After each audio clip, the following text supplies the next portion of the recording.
Hello, viewers. Welcome back to the true crime series, but no less than a Hollywood movie. If in part 4, we were still struggling with the aluminum boat swaying like a circus, today, part 5 will take you straight to the climax, where the whole of America held its breath. The court read the death sentence for Scott Peterson. Imagine that scene. The courtroom is packed. Reporters jostle each other, cameras panning to each face. The atmosphere is as tense as a string. When the judge bangs the gavel, the whole room seems to hold its breath. And then the words ring out. Scott Peterson is sentenced to death by lethal injection. Boom! The whole room explodes. Laci's family hugs each other and cries. The prosecutor shakes hands with joy, and the crowd outside cheers, justice for Laci. But on the other side, Scott's family was stunned, and the other half of America began to wonder, is this true justice, or is it a media-driven verdict? That's why this verdict is called the trial that shocked America. The trial that shocked America. It not only closed the fate of a man, but also opened a debate that lasted for decades. Was Scott really guilty, or was he just a victim of a media trial? In part 5, we will go through each moment together.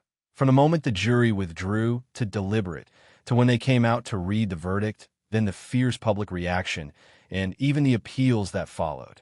And as always, I will recount in a tone that is both serious, because this is a human life, and humorous, because really, there are details that if you don't laugh, you will feel suffocated. If Scott Peterson's trial resembled a soap opera, the most dramatic part was when the jury entered the deliberations room. It was a moment without television cameras, without shutters, without prosecutors or lawyers standing and giving speeches. There were only 12 ordinary people behind closed doors, carrying the burden of life and death on their shoulders, deciding whether a man lived or died. Actually, ordinary was not quite right. They had spent months hearing evidence, witnessing Amber Frey's tears, watching the recording of I Miss You from Paris over and over again, and then being bombarded with images of the boat rocking on TV. How could they be normal when the whole of America was staring, waiting for them to make a decision? As soon as the door to the deliberation room closed, the atmosphere was as thick as a steam room with no way out.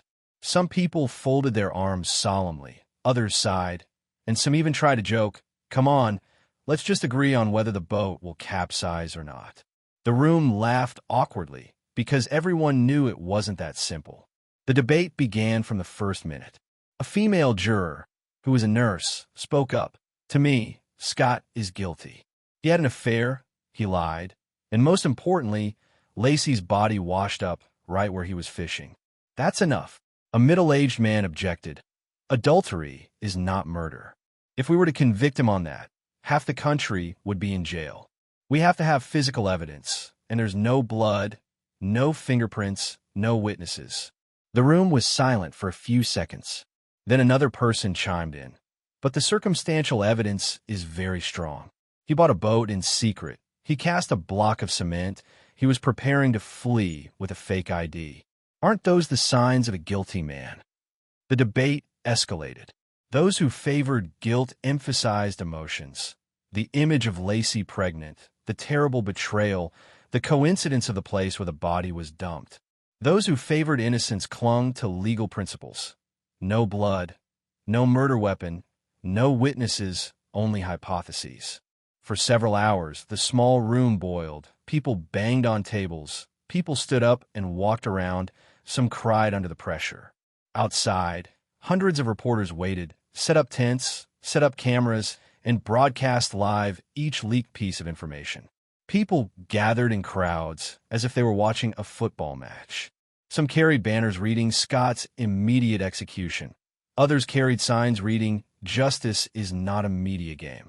Police had to set up security barriers because at times the crowd was shouting too much, chanting slogans like a protest. TV channels continuously invited experts to predict, how long will the jury take? Will they choose death or life in prison? Some channels even replayed the arguments in court like sports highlights. "It's like watching the NBA Finals," joked one commentator, "except today the ball is Scott Peterson's life." In the deliberation room, time passed slowly. The first day ended without a consensus. Some jurors are so tired that they said, "I just want to go home and hug my kids. Otherwise, I'll go crazy like this." But they understood their responsibilities, so they continued. On the second day, the discussion focused on the boat. Someone took out a piece of paper and drew a diagram, trying to explain how Scott could balance it. Another retorted, "No, the boat would flip over. I've been fishing, I know." So, from the courtroom outside, the debate was copy-pasted into this room. They became a mini version of American society, divided, arguing, no one giving in. But then, slowly, the skepticism was eroded by emotion. People remembered Sharon Rocha, Laci's mother, crying in court. People remembered Amber Fry, shaking her microphone. People remembered Scott's cold eyes, seemingly not shedding a tear. And so, one undecided person said, "I'm not 100% sure he's guilty, but I'm 100% sure he's not innocent. That's enough for me." That turned the tide. Another agreed. Then another. Like dominoes, each juror leaned toward conviction. By the end of the third day, the majority had agreed. Scott Peterson was guilty of murder. The only question left, life in prison or the death penalty. Another round of heated debate. The death penalty opponents said, "We don't have direct evidence. What if we make a mistake, killing a person and then not being able to get it back?" The death penalty proponent replied, "He killed his pregnant wife. That's the most heinous crime. If not the death penalty, who else deserves it?" The room was tense again. Outside, the public was equally divided.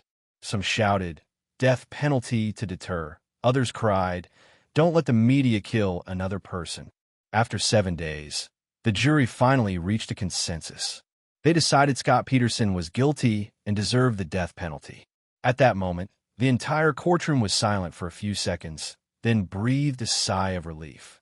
They knew this decision would shock America, but they believed it was justice. When they walked out of the room, flashbulbs were going off, the media jostled, the public screamed. The whole world waited for the verdict. And Scott, sitting on the day of the verdict, the Redwood City Courthouse became the center of attention for the whole world. From early morning, hundreds of reporters set up cameras, pulled cables, and prepared for the live broadcast. Crowds of people poured out into the courthouse, hanging banners and holding pictures of Laci with a pregnant belly and a gentle smile. Some shouted, "Justice for Laci," others silently prayed.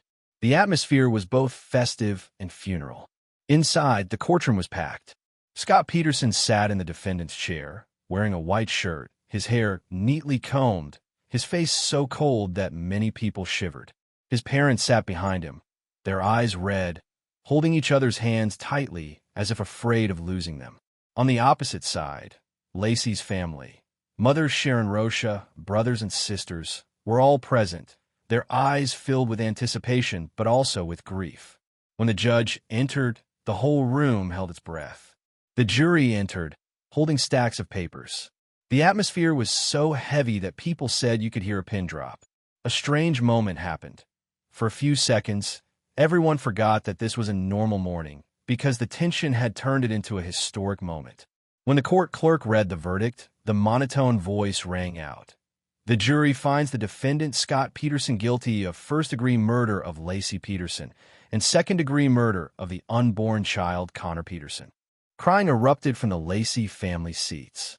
Sharon Rocha covered her face with her hands, her whole body shaking. A few people in the audience nodded vigorously, whispering, "Justice." But that wasn't all. The clerk continued, "The jury recommends the death penalty." The words were like a bolt from the blue.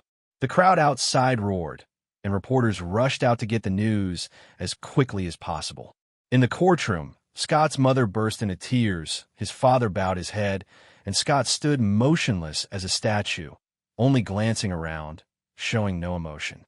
That moment became a historic photo, appearing on the front page of every newspaper. Scott's cold face contrasted with the tears of the two families. National television cut the live broadcast. Millions of Americans sat in front of the screen, witnessing a man being sentenced to death. People said that, in bars and restaurants, when the verdict was read, the whole crowd applauded as if watching the Super Bowl.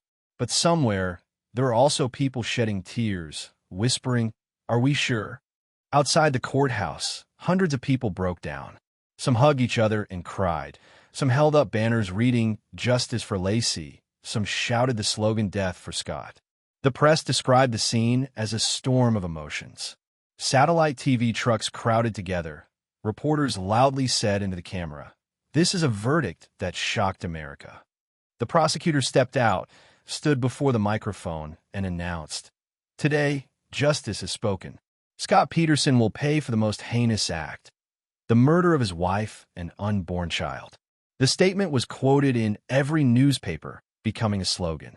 The defense attorneys reacted in the opposite way. They told the press, "This is a verdict of emotion, not evidence.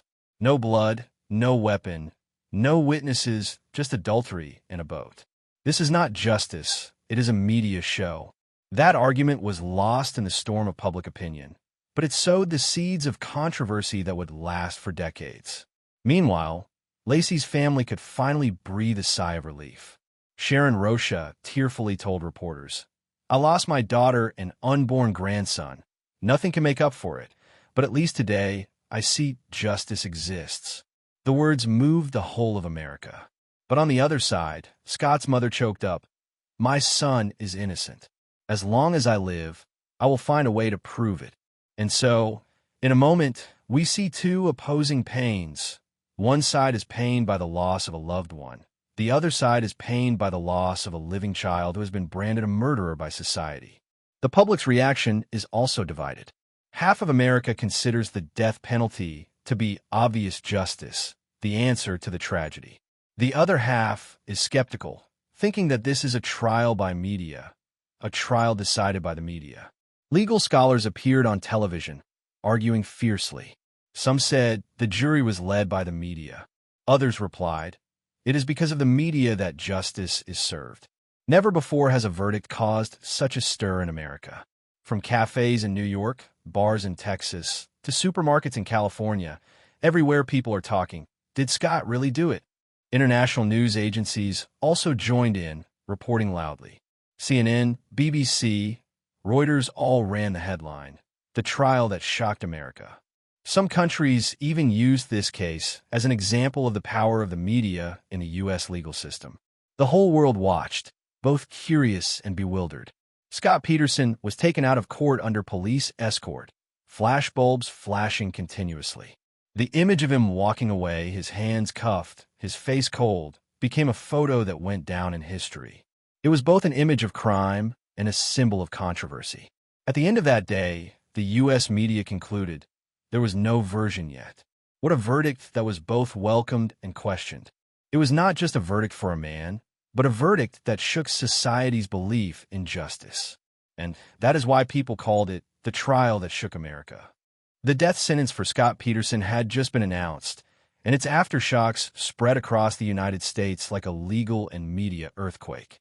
Within hours, all major TV stations switched to breaking news, with the screen glowing red with the words "Scott Peterson sentenced to death." In New York, people gathered in front of cafes, chatting animatedly as if they had just watched a football match. In Texas, bars replayed the sentencing on big screens. Beer drinkers cheered as they watched. And in California, where it all happened, people poured into the streets, both demonstrating with joy and holding signs of protest. The public had never been so divided. One side considered this final justice for Laci, while the other was furious, claiming that this was a media trial, where public opinion and the press had played the role of real judges. Scott Peterson was immediately taken to San Quentin Prison, one of the most famous and feared prisons in the United States, where death row inmates are held awaiting execution. From a man with a peaceful life, with a beautiful wife, and about to have a child, Scott now wears a gray prison uniform, lies in a small cell, eats bland prison food, and lives with hundreds of other murderers. For many, it is justice served, but for others, it is the image of collective revenge. Laci's family, after many months of pain, finally breathed a sigh of relief. Sharon Rocha, Laci's mother, answered the interview with a choked voice, "Nothing can bring my daughter back, but at least I know she did not die in vain." Today, justice has been served. The whole of America shed tears when hearing that sentence. and the image of Sharon holding Laci's portrait became a symbol of strength. But on the other side, Scott's family was devastated. His mother cried until her eyes were dry, repeatedly telling the press, "My son is innocent. This trial has never been fair." His father bowed his head, not answering reporters, his hands shaking as if he had no strength left.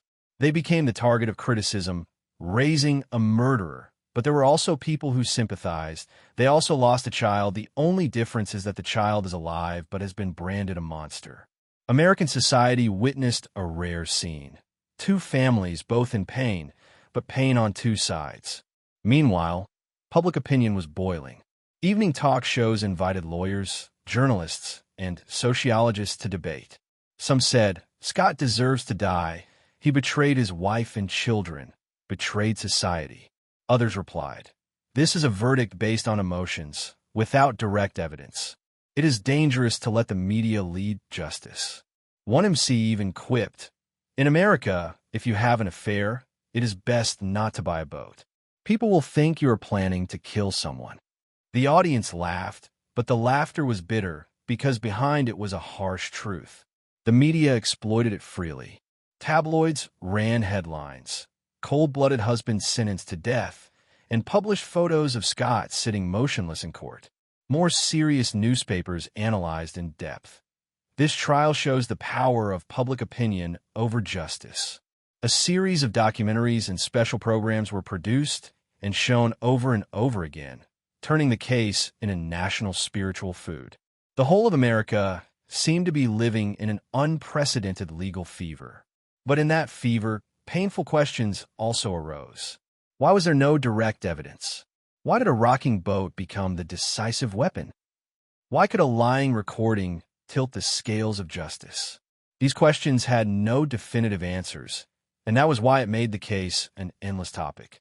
In law schools, professors debate, is this a demonstration of justice or an example of media bias? In bars, drunk people bang on the table. Scott is clearly guilty. The person next to them retorts, "No, it's just public opinion that's guilty." Even in prison, inmates discuss, "This guy got the death penalty just because he lied to his wife and had a boat. It's so scary." To the point that people call Scott the death boat husband. But most importantly, this sentence makes America look back at its system. Some people who support the death penalty feel reassured, believing that justice is strict. Some people who oppose the death penalty are outraged, saying it shows that the system is easily swayed by emotions. And for both families, the aftershocks are even more terrible. Laci's family is somewhat comforted, but the pain of loss is irreparable. Scott's family begins an endless journey of appeals, trying to prove their son's innocence. And Scott, in the cold cell of San Quentin, faces the reality that his life now depends on the appeal papers and the long wait. By the end of Chapter 3, we see clearly the death sentence is not the end, but the beginning of a long aftershock. It not only convicted a man, but opened a rift in the heart of America. Is justice truly fair, or is it just a boat tossed by the waves of public opinion? And that is why this case will forever be known as the trial that shocked America. When his death sentence was announced, Scott Peterson did not go straight to the execution chamber, but to a more famous place, San Quentin Prison in California. This is the home of America's most notorious death row inmates, a gloomy fortress overlooking San Francisco Bay. For many people, the name San Quentin makes them shudder. It houses serial killers, terrorists, and those awaiting death by lethal injection. And from a man who once had a family and a stable job, Scott now became part of that picture. Scott was placed on death row, a separate area where each prisoner has a small, narrow cell with an iron bed, a toilet, and cold bars. Life there is monotonous, waking up, eating breakfast, reading, exercising in the prison yard, waiting for lunch, waiting for dinner, then sinking into the long night. But for Scott, each day has a different meaning. It is a piece of time stretching endlessly between life and death. Of course, under California law, the death penalty is not immediate. The appeals system gives Scott and his lawyers years, even decades, to fight. and Scott seized it like a drowning man clutching at straws. His legal team quickly filed appeals, arguing that the trial had been flawed, that the jury had been influenced by the media, that the evidence was circumstantial.